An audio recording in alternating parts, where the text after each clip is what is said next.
Welcome to the Encore Audio Archives YouTube channel. I'm Taper Dave, and this is my channel. I've uploaded hundreds of talks here that I've recorded at meetings in West LA, and I've also recorded conventions starting in 2013. I've got a bunch of those up. And Walt and Mary Murray, the original owners of Encore Audio Archives, started the company in the 80s, and Walt recorded Joe and Charlie's and a bunch of stuff down in Vista, California. My sobriety date is June 20th of 1994. I hope you find something you like, so please like and subscribe to my channel and comment down below. If you want to hear something that I don't have or that you don't see, I'll see that I get it. Anyways, take care and have a great day if you want to. Okay, now let's give a warm welcome to our main speaker, Daphne.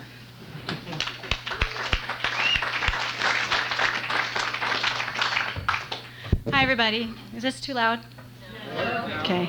My name is Daphne, and I'm an alcoholic. And I'd like to thank Dan for calling me and asking me to come out here and speak tonight.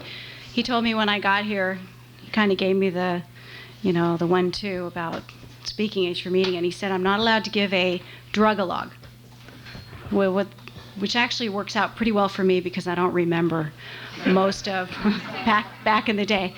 So if I was supposed to just give a drug-a-log or drunk-a-log, it would be a really early meeting. Just to qualify, I'd like to say happy birthday to the birthday people, and welcome to the newcomers in the room. If you're terrified and you don't think you're going to make it in Alcoholics Anonymous, you're in the right place. Where's our leader? Where'd she go? Oh, happy birthday. 20 years. I just turned 20 myself. November 2nd, I turned 20. I took a 20-year cake, and my sponsor, she's got 22 years. She gave me a cake out in Pasadena, and I know I'm going to kick these wires. Wait, let me position myself. Okay. And she looked at me, and I said, 20 years. It's kind of weird. Before I turned 20, I didn't think I was really ready to turn 20 years. So my brilliant thinking said, well, maybe if I take a drink, I won't have to deal with turning 20 for 20 more years.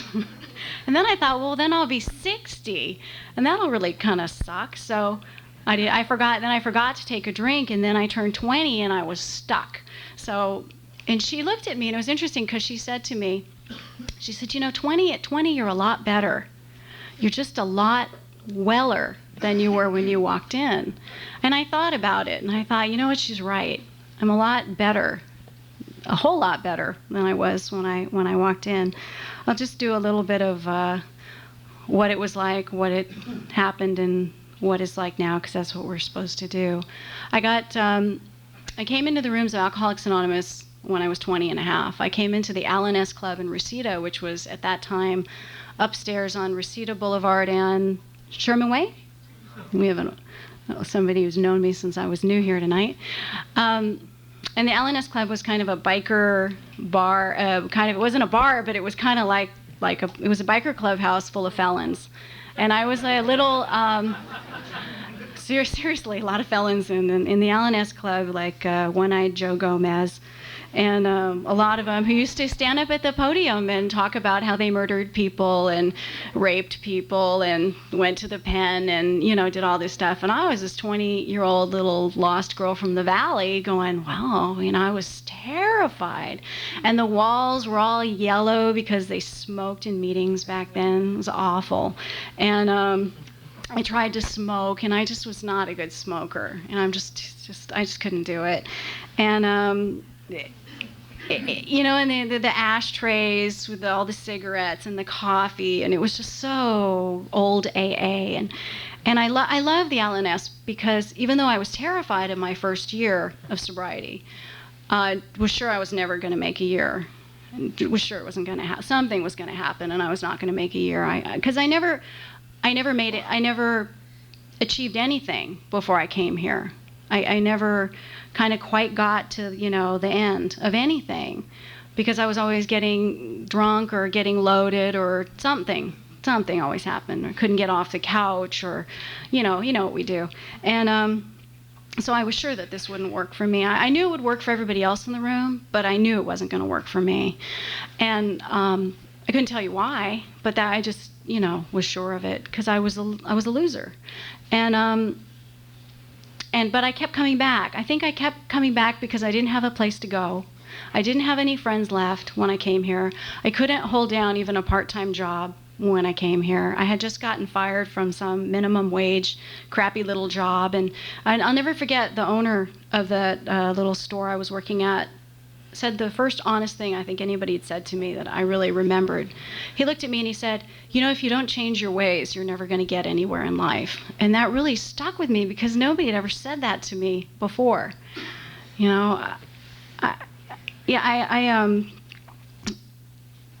I don't know. The way I found AA was when I was in college before they kicked me out. I had this boyfriend, and I must have been 19. And he had this friend, her name was Catherine, and she was this beautiful blonde-haired model. And every time Catherine was around, my boyfriend, he paid no attention to me and only paid attention to Catherine, and I hated Catherine for that reason, and also because she was the most obnoxious drunk I ever knew. And she liked to, we all like to drink, but she would never wear underwear, and when she would get drunk, she would always wear skirts, and she would spin around. She was always a big hit at parties. She would spin around, or if she had to pee, she wouldn't bother going to the bathroom. She would just kind of squat in the middle of the room in the party, and she would just kind of pee on the floor. And I hated her. I just thought she was horrible. And one day she changed. She just completely changed, and she was different. And I didn't get it. And I said, Catherine, what happened? You're different. And she said, I went to Alcoholics Anonymous, and I don't drink anymore, and I don't take drugs anymore. And I was like, but it always stuck in the back of my mind because it made such an impression on me. And then when my life kind of hit the skids, and I was really dying inside, and I didn't have anything left, I remembered hearing, Alcoholics Anonymous in the back of my head, and ended up kind of stumbling into the program at the age of 20 and a half, which I got to tell you I'm really grateful for. I'm grateful I got to spend my 20s being sober in AA, and my 30s being sober in AA, and now I guess I'll be in my 40s being sober in AA. Anyway, so I started going to a lot of meetings, and I was lucky because I didn't really have a lot going on in my life at the time, and I was just one of those people that came into AA just done.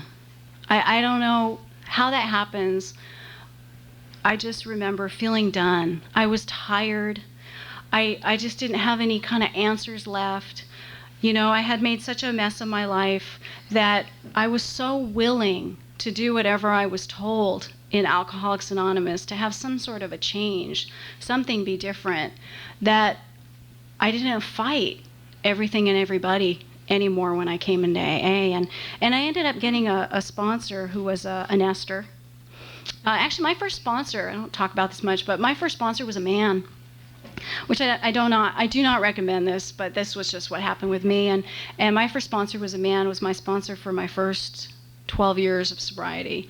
And my first sponsor was a real kind of, for a long time, a real hardcore, big book thumping member of Alcoholics Anonymous. And I ended up kind of being in this whole group of him and his wife and people they sponsored and people they sponsored, and it became this big kind of AA family. And we did a lot of stuff together. We started a lot of meetings. I went to probably at least 2 or 3 meetings a day for my first few years of sobriety. I went to the LNS Club. I went to Radford. I went to I went to meetings everywhere. And then when we weren't at meetings, we were going to AA dances. And when we weren't at AA we used to go to AA dances together. AA parties, we used to have big AA birthday parties. Remember those? And AA Thanksgiving and AA marathon meetings at Christmas and AA this and AA that. And I really was kind of afraid to do anything that wasn't AA for a long time because I didn't feel safe anywhere else. I actually felt safer in the LNS Club with all the bikers and felons than I did, anywhere else. And because I knew I knew I belonged. I remember being very young and feeling like I had been dropped on this planet from some spaceship, because I never felt like I fit in. And I always had this fantasy that the spaceship was going to finally come back and, take me away because I never fit in. I never felt a part of anything, unless we were using together. That was the only time I ever felt like a part of, if we were using or drinking together, if I found us out there. And so I just kind of immersed myself in Alcoholics Anonymous, and I'm really grateful for that, because I think that's a lot of the reason why I stayed sober. Now, at the L&S Club and at Radford, back in the day, we didn't have styrofoam cups. I'm sure they had been invented, but we didn't have them. Probably just didn't have the money. And they used to have these plastic cups, or if you were a member of the club, they would give you a cup with your name on it and then your sobriety date. Well, I wasn't capable of doing very much when I got sober in these rooms. It was really kind of hard for me to function much in the beginning. I had scabies. I had scabies for the first few months of my sobriety, and so I sat and scratched. That's what I did. I sat and I scratched, and I was just like detoxing from all this stuff and nuts. I was nuts. And but my first sponsor said, you need to give service. You need to get a commitment. You need to give service. You come to the meeting early. You set out ashtrays. You put out the chairs. You do whatever. You get a commitment. You show up early, and you stay after the meeting, and you clean up. Well, I was so scared not to take direction. I was so scared to go out that I was going to go back to the hell that my life was, that I never questioned it. I'm like, okay, well, my sponsor said, so that's what I'm going to do. So I showed up early, and I think my first commitment was taking ashtrays and putting an ashtray on every, or two, I think it was 2 ashtrays on every table at the L&S Club. And that's what I did. And then I graduated to cleaning the ashtrays, which I didn't like as much because of all the cigarette butts.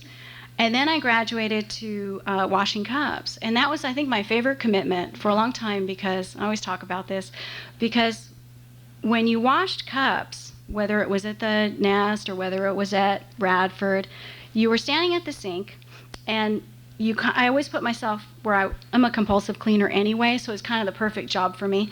And I would wash the cups, and there would always be one person here that would be handing me the cups, right? So I had an alcoholic on this side, sober, and then there was the cup dryer on this side. So I was always sandwiched between 2 usually different alcoholics. And if you're new and you don't know about giving service, but you feel like you're not a part of, and you feel like you might not stay, and you're a little bit nervous about that, get a commitment. Because when you are working in a commitment with people in the meeting, it's very bonding, and it's a lot harder to leave. The more you bond with people here, and the more you kind of throw yourself in to AA, the harder it is to walk out the door, and go drink. And so that's what I did, and I did that for a long time. I really loved washing cups, and because the person here and the person here, and we became like this little AA cup washing family. And I would bond with these people, and then the next meeting I'd bond with other people, and then I graduated to coffee person. Now that was a big commitment, being coffee person, because coffee's pretty important, in Alcoholics Anonymous meetings. Especially at the Nest, man, if they didn't have their coffee, and they were all ex-felons, you didn't want to piss them off. They were scary. And so I took a lot of pride, in my coffee commitment. It was interesting because when I came here, I had no self-worth, none, negative self-worth. But every time I show up, and every time I would follow through, which was not my nature, because I was a flake, and every time I would do a good job, I got a little bit more self-worth. And I learned how to do really everything that I know how to do out in the world today, how to show up, how to work, how to be responsible. I learned in Alcoholics Anonymous because I was such a baby when I came in here. And so I graduated to being the coffee person. And from coffee person, well, it takes a little time, but then you become secretary, and well, you give me a little bit of power, and I was like the Nazi secretary for many meetings, but it's, it kept me sober. And then getting people that you sponsor, and and started working the steps. What I did in the beginning was my sponsor had me read the 12 and 12, the first step, 3 times. And then after, consecutively reading it 3 separate days, I had to write a little bit about what I thought it meant. I wish I still had that from back in the day, because I'd like to read what I wrote back then. But what I thought the first step meant, and then what I thought the second step meant, and what I thought the third step meant, and I really had no idea. I think it's just all a process, because I keep learning. As I go through life, and as I stay sober, and as I talk to people, and I process through things in my life, I learn things and see things it's always changing for me. How I view the steps, how I view God. My God is not the same as the God that I came in here with. My God I came in here with was the big sugar daddy in the sky, I thought that if I asked for it, I should get it, right? I love this attitude. A lot of addicts have this attitude that, you're sober now, so the world owes you. And I think I had that attitude for a long time. Like, where is mine? I'm sober now. Where is mine? And I learned through the years that it's really the opposite. I'm sober now, and because I was such a taker for so many years, I really owe the world. Or I owe... It's not even about owing, but it's not about looking at people for what they can give me today. It's just about either looking at them, what I can give to them, or just seeing them for who they are. It doesn't even have to be really about anything. It's just about, who is this person, and getting to know, who they are, and maybe they get to know who I am, and we share, and life goes on. When I had 2.5 years, I'm a musician, so I'm a little weird anyway. I'm a violin player. And we formed this band in Alcoholics Anonymous called The Meeting. And we never actually played anywhere. We rehearsed a lot, and we had what we called a studio tour. It was all sober alcoholics, and we wrote all these. It was a death rock band because it was the early 80s. And we had these great songs called, one was called The Plague, and one was called Lover's Blood, and one was called... One was called Kitty Torture Time. I mean, we had a lot of fun, and we played a lot of music, and we went to a lot of shows, but I hooked up with my guitarist, Matt, who's still sober in AA, and he gave me a cake a couple weeks ago. It was really kind of neat. And I decided I was going to go to London because I'd never been there, and I shaved my head. No, the first time I didn't shave my head. I went to London. What I did was I wrote to AA in London, and I said, I'm sober 2 years, whatever it was, and I'm coming, and does anybody have a room to rent? And somebody wrote me back, a man who lived in Kensington, and he had about 9 years, I think, at the time, and he rented a room. So I said, cool. So I packed up my suitcase, and I split, and I went to London for probably about 6-8 weeks that summer, and I did exactly the same thing in London that I did here, which was go to a lot of meetings. And NA in London is a little bit more interesting, I think, than AA. So I went to a lot of NA meetings. I went to AA meetings, and I hooked up with people in the program, and I just hung out in London. And the next summer, I went back to London. But the next summer, I took a 3-year cake. No, it was right before I took a 3-year cake, because I got sober in November. I decided I was going to go to London, but I was going to have a mohawk this time. So I shaved my head. And I had I was one of the first girls I ever knew had a flat top. I had a flat top, and then I had this long stuff in the front, and it was long in the back, and it was completely bald on the sides. And I went to London, and I went to AA meetings and NA meetings in London, and had a great time. And I was young, so I was a little crazy, a little wild, and I danced too. So I did a lot of dancing over there, and I just stayed sober and came back home, took a cake at Radford for 3 years, and got up at the podium and said, just proof that you can do anything and still stay sober.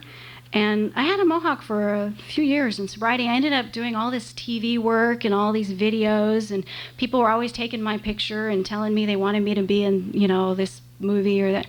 And it was fun. It wasn't like I never became any kind of a star, because I was kind of a freak. I used to do this spider web thing on my face, and it was great. I caused traffic accidents, and I'd be driving down the street. People would be so busy staring at me, they'd rear end the car in front of them. I did that a couple times, and I just had a blast. And I'm just telling you this because I think a lot of people come into these rooms and they think their life is over. Oh my God, I'm sober, my life is over. And my life just started when I got sober in Alcoholics Anonymous. And this whole time I'm going to meetings. I went to a lot of, if you don't like reading the big book, go to big book studies. Went to a lot of it. We started big book studies. We'd start meetings, and then there'd be some kind of, I don't know, something would happen, and then we'd leave that meeting, and then that meeting would stay, and then we'd go start another meeting. We started a lot of meetings in the Valley, and just kept starting meetings and kept finding new meetings and new people, and always grabbing the newcomer and going out to coffee. We went to a lot of coffee. Right? Always out to coffee. I can't stay up past 10 anymore. I don't know how I did it back then. 10 o'clock, man, I am done. I get a bad attitude after 10 o'clock at night. I'm done. And went to a lot of coffee, and with these felons from the nest, and just talked about sobriety. That's all. I don't even know what we talked about, but we talked about sobriety and just rehashed the same shit probably every night over and over and over again, and stayed sober. And I went back to school and learned how to show up. So I learned how to show up for school and started, I was doing some playing, and then I started teaching and doing a lot of teaching, violin teaching. That's what I do now. And I actually did that for my first 16 years of sobriety. And, just going through things. And my story's not really one of those stories like those kind of, well, I must be boring people. One of those Pacific group stories. I didn't get sober and find him and get married and live happily ever after. I thought that's what was going to happen. That was my plan. It just never happened. And it's interesting because how many times have I said in sobriety, it wasn't supposed to turn out this way. This is not how I planned it, a lot of times in sobriety. And but being sober doesn't mean that life stops. I really thought for a long time I had this kind of delusion that because I was sober, everything would go my way. And because I was sober, everything would now be perfect and wonderful. And maybe things are perfect and wonderful in the grand scheme of things and in God's big plan for me. I don't always see it that way, because sometimes life is painful. But that's life. I've been through a lot of stuff, a lot of painful stuff, and a lot of really joyful stuff in sobriety. And they told me at the Allen Nest when I first got there that you don't drink no matter what. No matter what. If your ass falls off, you don't take a drink. Because there's nothing in life that alcohol or drugs can't make worse. And I believed him. And I had, so far, for a little over 20 years, haven't had to drink no matter what. And they told me also that if I start thinking about drinking, because my head will still do that sometimes. Like I'll see a commercial or I'll see a beer, or I don't even like beer, but I loved bourbon. I'll see bourbon and I'll think, oh, that looks really good. And they taught me in early sobriety to think it through, to think the drink through, instead of thinking, oh, how great it would be to have that drink. Think it all the way through of where it's going to take me. And then my attitude about it will generally change. Or I would just say to myself, well, I just won't do that today. Or I just won't do that right now. I just won't drink right now. Maybe tomorrow, but not today. And then it will pass. My head was so crazy my first year. My head would not shut up. I don't know if anybody can relate to this, but my head would not shut up. It was constantly yakking, yak, yak, yak, yak, yak, yak, yak, constant. It's like, shut. And I literally had to walk around the house at the top of my lungs, screaming at my head, shut up, because it would not shut up. My head is pretty for the most part, pretty quiet today. You know, I don't have that constant yakking, and which I'm very grateful for, I got to tell you. Anyway, life goes on, and I'm thinking I'm getting this grand reward, you know, I'm waiting for my reward. I'm waiting for Ed McMahon to show up at my door with a goddamn check so that my life is finally okay and everything is fine, you know, because I know it's going to happen that way. We're going to get to a place and it's fine, you know, and it never happened. And it's so funny because a few years ago I got on an airplane. God has such a sense of humor. I got on an airplane in Montana, and it was this tiny little airplane, and I was going to Canada or something, and I walk on in there, and I walk on the plane, and I walk through, you know, first class, and there's Ed McMahon. He's sitting on the airplane, and he looks up at me, and I look down at him, and I kind of just stand there and stare at him for a minute, because I've been waiting for him for a long time. And I gotta tell you, nothing happened. Nothing happened. And finally, I snapped out of it, and I walked back to the back of the plane, and it later occurred to me, you know, I was like, oh, well, I guess there's not going to be a big, you know, a check, my pot of gold is just not there. And that's when I finally came to terms with the fact that it's a process. It's just a process. And my reward is that I get to stay clean and sober and feel life today. I mean, maybe it's a process. And there is no, I am now well. I'm better. I'm weller. You know, I deal with things much differently than I did when I was new or when I had 5 years or 10 years. I mean, when I took my 10-year cake, I felt like my life was in such turmoil. I felt like the biggest loser in AA when I took and you're not supposed to feel that way when you take your 10-year cake. I mean, that's a big deal. 10 years is a big deal, you know, but I felt like a big loser, and I walked through that one, and I'll tell you this story, how interesting sobriety can be. When I had about 16 years, 16 years, I was kind of tired of my career, and I wanted to change my career. And besides playing the violin and dancing and, you know, going to the opera, my two favorite things in life were shooting and fighting. I've been kickboxing for many years, and I could shoot the balls off a fly at, you know, 20 paces, and bought a lot of guns, you know, and they used to call me Deadeye. And so I thought, well, what a great job. I should, you know, I'll be a cop. So at 16 years of sobriety, I joined the LAPD, and I walked into the, you know, LA Police Academy, 16 years of sobriety, 36 years of age. And what a eye-opening experience that was. You know, I'm one of the oldest people in my class. I'm certainly one of the shortest people in the class. There's not too many women in my class, and not too many women made it through the academy. And I'm, you know, basically competing against a bunch of 23-year-old Marines, and you know, on these runs and all this physical stuff, and I made it. I threw up a lot in the academy. I threw up a lot more in the academy than I ever did drinking. But I made it. I graduated in, I was 37, I guess, when I graduated. Just turned 37. And went to North Hollywood Division. I don't know if anybody know anything about North Hollywood. This is where they had the big shootout. And North Hollywood is what they call busy. Busy in police terms means there's a lot of crime. And so North Hollywood was very busy, and I was what you would call a shit magnet. They used to say to me, "You're a shit magnet," because every time I would get into the patrol car and go out with my partner, something would happen, you know, something would happen.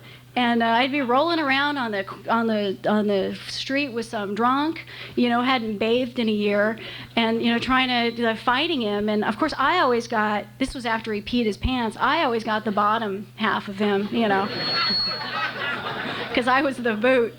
And anyway, so I did that for a couple years. And you know, it's not an easy job when you're 16, 17, 18 years sober. Because I learned how to feel my feelings in Alcoholics Anonymous, and I learned how to honor other human beings in Alcoholics Anonymous, and I learned how to be kind and gentle and considerate and selfless and Alcoholics Anonymous. And these are really not great traits for being a patrol officer in North Hollywood or in the, West Valley where I went after that. And so it was interesting, though, because when we I arrested a lot of us out there, a lot of felons. And because I was sober for so long, I would know, my instincts got really good. And I'll just tell you real quick that the promises have come true for me, I was just thinking about one of them when I was sitting down there. Fear of people will leave us. And I'm not really afraid of anybody anymore. And I think part of that is because I arrested the head of the Korean mafia, and I'm still alive, and he was a pretty bad guy, and I was very nice to him. I was like, Mr. Kim, can I get you some water? Mr. Kim, please don't have me killed. Are you comfortable? He was a scary man. But once you've arrested the head of the Korean mafia, not too many people scare you anymore. But I think it's more that it's more of a spiritual thing, that people don't really frighten me anymore. And I was they used to also say to me, God, you can talk anybody into anything. Because my partners were either drunks or, just most of them were, I think, kind of drunks. And there's a lot of stress on that job. And they couldn't figure out how I could talk these drunks, into doing whatever I wanted them to do. And a lot of them had been to AA meetings, so I would say these little key phrases, and they would look at me because, I'm this cop, and they'd be like, well, how does she know? Or I would take them to the side and I'd go, have you thought about going to an Alcoholics Anonymous meeting? I hear it really works, or I remember I'm not going to get into that story. It's too gruesome. Anyway, but it was a... No. Gary was this drunk addict that used to hang out in front of Chandler Lodge. And I used to say, Gary, why don't you go into Chandler Lodge? Why don't you go into the meetings? And he'd been homeless for a long time and didn't really bathe. And he was a Vietnam vet. And one day he just went nuts. And we ended up shooting him with a beanbag a couple of times in front. My partner who they used to call Rottweiler, shot him a couple times because Rottweiler thought that kind of stuff was fun. And we ended up taking him down and fighting with him. And he ended up apologizing to us. It was kind of funny. But, all at Chandler Lodge, all these sober guys are standing outside watching this whole scene. And I was so torn because, here I am doing my job. And then you're all my, fellow alcoholics sober watching this whole thing. It was really surreal. And because I had gone to a lot of meetings at Chandler Lodge for many years. And here I am, rolling around on the street with Gary. And Gary, he says to me, afterwards we got him in the car. He had some broken ribs, so we had to take him to the doctor. And he said, I'm really sorry I made you shoot me. And we're like, so anyway, but poor Gary wasn't really too well up in the head, and so he would start getting really upset. We were waiting for the doctor, and so I'd say to him, because we didn't want to hurt him anymore, and I'd say, Gary, give me a happy thought. Gary, what's your happy thought? Give me a happy thought. And so he'd come up with a happy thought and start talking, because he also played the guitar, so we started talking about music, and then he'd go back to Vietnam, and he'd start doing that whole thing, and I'd say, Gary, where's your happy thought? And my partner, Rottweiler's looking at me like I'm nuts, but he let me do it. Anyway, what happened for me on that job, that's a very stressful job. I don't know if anybody you know that. It's a pretty rough, especially for a woman, a sober woman. And they told me that I had to kind of disconnect from all my feelings. And you kind of really do. And I decided I wasn't really willing to do that because I had worked so hard in Alcoholics Anonymous to be able to honor my feelings and to have the freedom to be exactly where I am today. And not fight it, and not be ashamed by it, not feel like it's wrong to feel the way I feel. That's how I feel today. Good, bad, or indifferent, that's how I feel today, and it's okay. And that's a tremendous freedom. And I remember one of the last nights I worked, I was in West Valley, and we just went out, and we got a call, and 10-827, that was my car, 10-827, home invasion robbery in progress. I'm like, shit. So, you know, I'm the passenger officer. My partner's driving. We go code 3. That's the lights and sirens to this place. And being a passenger officer, I have to deploy the shotgun. I pull out this big old shotgun, and we go through the parking lot. We clear out the parking lot. We scale this big wall, and it was in a townhouse, and it was like a townhouse on either side of it.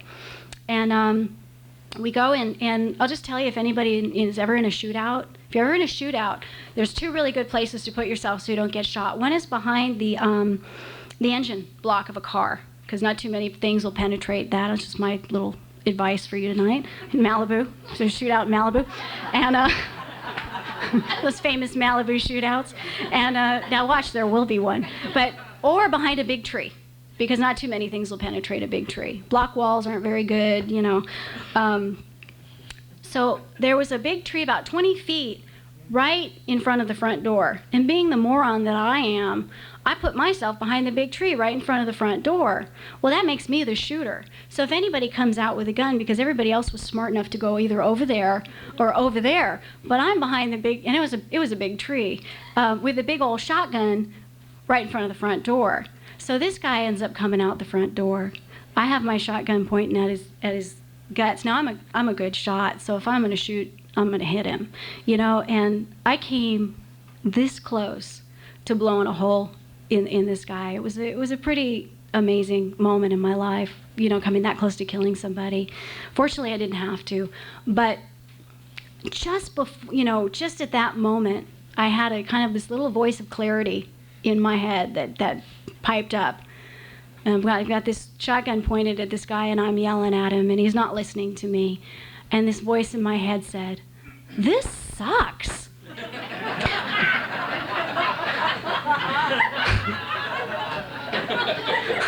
I'm like, wow. And then the voice says to me, "I don't want to shoot this guy, you know? I don't want to kill somebody," which is not a good thing to be hearing in your head when you're a cop, you know, and you got a home invasion robbery, and you don't know if this guy is armed or not, or who else is in the place. And then my head says to the voice, says, "Well, but that's my job." And then the voice says back to me, "Yeah, that's right, that's your job. And I'll shoot him if I have to, but I don't want to do this anymore. I don't want to shoot somebody. I don't want to kill somebody and have to go through the rest of my life with that, you know. I mean, it's bad enough that I had to hurt people out there, and I never liked that. And I actually got hurt out there, and saw a lot of things, you know, that I had never seen before. But I made a decision that night that I didn't want to kill anybody. And you can't be a patrol officer and not be willing to do your job. So I ended up leaving the department and going back to violin teaching. But I tell you, my students,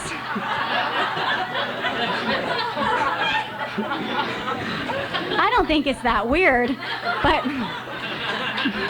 my students really behave now. Anyway, sobriety is a trip, let me tell you. When I came here, I couldn't get off the couch, and you know, I've traveled all over the world, and I've done all kinds of things, and now I'm writing a book. That's my big dream, is I'm writing a novel, and that's been really another kind of interesting journey. And it's 9:30, and I don't care how good the speaker is. They all turn to shit if they go over the time, so I'm going to stop.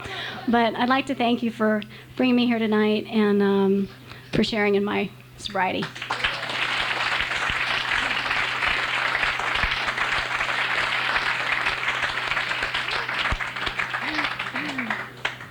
Sorry to interrupt your viewing. Taper Dave here. Just wanted to take a second to ask you to like and subscribe to my channel. Let me know if you like what you're listening. I've got some very good talks here, and this one's a great one. Just curious, do you think this is better than Zoom? Tell me what you think. Okay, this is how I prepare my drone for launching. I like to do it inside the cab of my truck so I'm not standing outside in the weather. To install the joysticks for control, up and down, right and left, powered on. I have an Android phone that I use to connect it to the drone with. And it's actually controlled through the iPhone, through an app. Oops, wrong way. It's actually controlled through the iPhone, or through this Android phone, through the app. It's actually controlled through the Android phone, through an app, and you connect it through this short connection right here.